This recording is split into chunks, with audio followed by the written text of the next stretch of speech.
Hi, I'm Michelle Caffrey, author of Bring Jade Home and Jade Lost in Yellowstone. Today I'll be reading from Jade Lost in Yellowstone.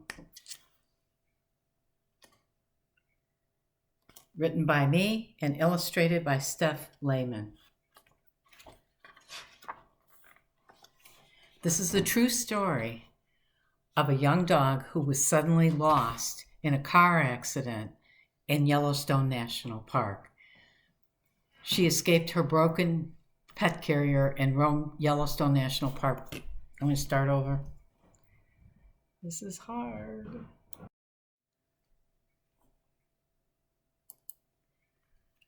Hi, I'm Michelle Caffrey, author of Bring Jade Home and Jade Lost in Yellowstone. I'm going to read from Jade Lost in Yellowstone. This is a story of a young Australian shepherd who escaped her broken pet carrier and roamed Yellowstone National Park for 44 days, 3 times longer than any other previous lost dog. Just 15 months old, Jade was still a puppy, but yet she found enough food and water to survive. I've dedicated this to all those who have had lost pets and found them.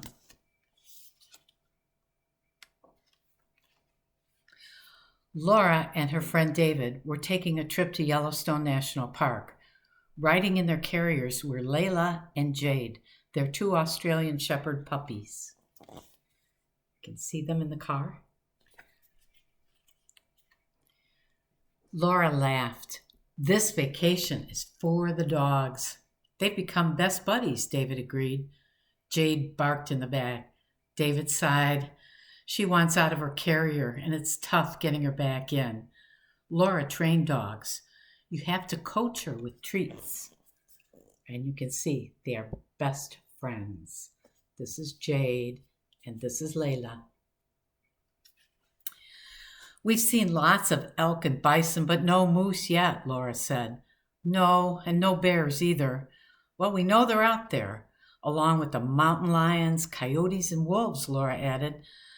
The park looks better now that the wolves are back and the natural ecology has returned. David pointed at the flourishing trees and streams. You can see Steph drew a beautiful beaver in the stream here. Suddenly, an oncoming truck swerved right into them. With a bang, the car slammed to a stop. Jade fell hard against her crate. She barked at David, but he didn't answer. David was knocked unconscious, and Laura was hurt. Jade and Layla whimpered. You can see. Oh. Jade's plastic carrier broke in the crash. Arms grabbed for her.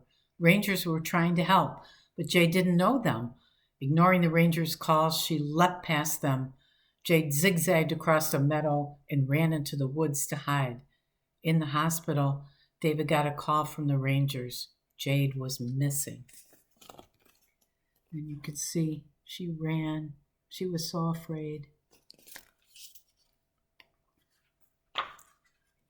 That night, feeling very alone in the strange woods, Jade wondered where David was. She had sniffed at the side of the road and picked up his scent. Then the trail ended. Darkness came. Jade was too tired to search any longer. She curled onto a bed of pine needles and underneath the tall trees. Hoo! Hoo!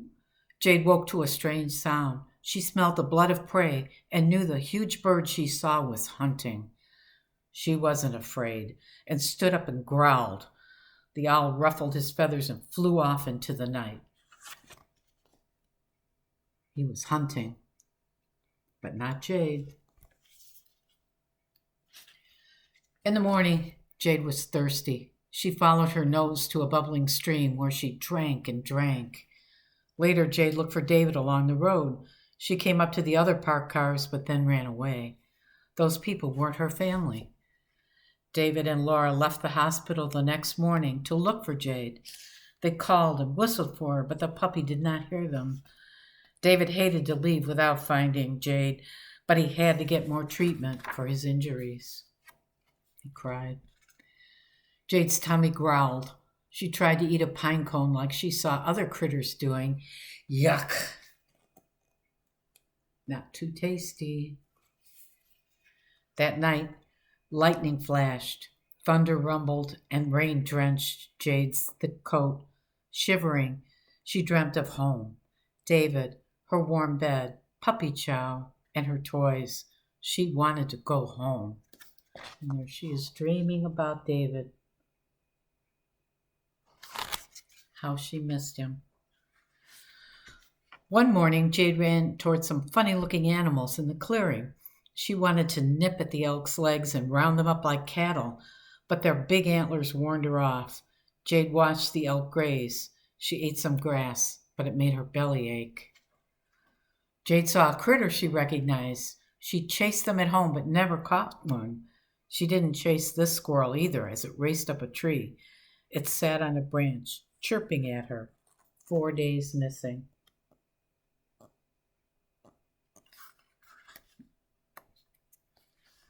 At the edge of the woods, Jade smelled food. She ran toward a bone she saw lying on the grass. Meat, just like at home. But then 2 odd-looking dogs jumped out of the brush, snarling. The coyotes growled and snapped. Jade dashed away. She hid behind a pine tree and watched them hunt. There she is with the bone, and there she is watching them hunt. Later, Jade tried to hunt. The mice slipped away no matter how fast she ran, how she wanted some puppy chow. Days passed, and Jade was so hungry. She ate grass and any berries she could find. Then one day, she saw a dead chipmunk in the road. She ran out, grabbed it, and took it back into the woods to eat. A road construction crew stopped her and called the park rangers. The lost dog is thin, they said, but still alive. She'd run out for some roadkill. 3 weeks had passed since the crash. David and Laura drove back to Yellowstone to look for Jade again. Discouraged, David wondered if they should give up. Yellowstone was so big. He sees a lost dog poster for Jade that somebody had put up looking for her. A woman named Kat Brecken called them the next day. I work in Yellowstone, and I want to help you find your dog, Jade. We haven't had any luck, David said. She's been gone for weeks. As long as people still see Jade, I'll look for your little girl, Kat said, and we'll get more people to help. David and Laura felt a little bit of hope. And there again, the posters are being put up by all the volunteers looking for Jade. Look, a dog. One day, people in a car spotted Jade. She did not recognize these humans. They weren't her family. She used to be friendly, but ever since the accident, she was afraid of strangers. Jade ran away. But then Jade caught a whiff of something familiar. David's scent. It led her through a meadow with huge, shaggy beasts. A male bison pawed the ground, giving Jade a warning. Jade kept back as he led his herd away. They left behind mounds of fresh poop. Jade's mouth watered. It wasn't as good as meat, but it was food, and you can see her smelling it.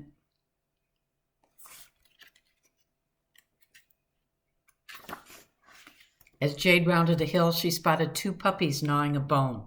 She ran toward them, eager for company. They wagged their tails. Jade wiggled her rear and smiled. Grrr! Jade jumped. The mother wolf was twice Jade's size.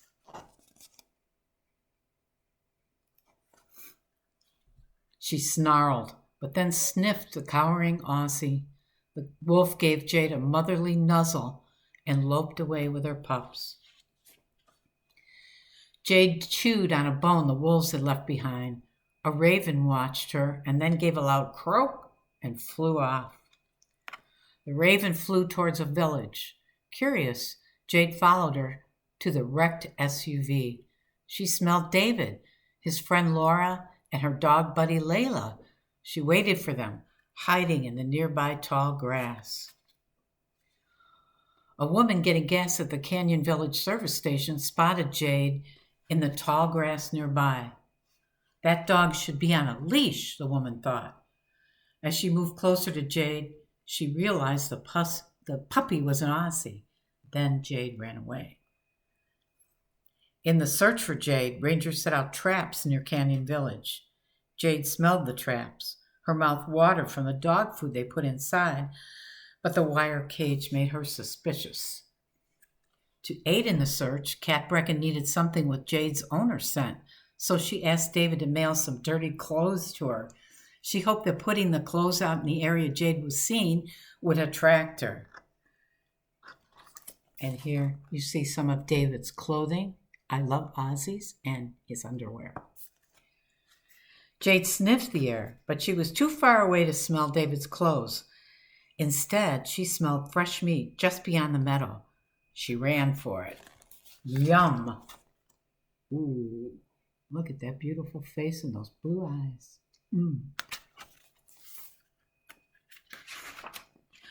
Roar! A huge beast lunged forward, protecting its food. Jade sprinted away, the grizzly close behind. With one big leap, she dove inside a hollow log. Her heart pounded as the bear clawed at the wood with a paw as big as Jade's head. There's the grizzly roaring, and there he is, trying to get Jade, who's hiding in the log. Then Jade and the bear heard people, and the bear ran away. Jade ran from the log and hid in the tall grass of the nearby meadow. It's another good picture of Jade. David, Laura, and Layla had come back to Yellowstone for one more try to find Jade before winter set in. Kat says they've seen Jade near here, said Laura. I think I see something. It could be Jade, David shouted excitedly. Whoa! It's not Jade. Spoiler alert. Just then, a big bear came out of the woods. Laura stepped on the gas and sped down the bumpy road. Whew! Laura watched as the bear stopped. That was close. I hope Jade was nowhere near that bear. David was worried. I could see it. Whoa. Chased. Laura and David drove to an area where Jade was last seen. They sat in a meadow, hoping Jade would smell David and come to him. We've done this for 2 days, David grumbled, discouraged. I get the feeling she is just watching us, but won't come.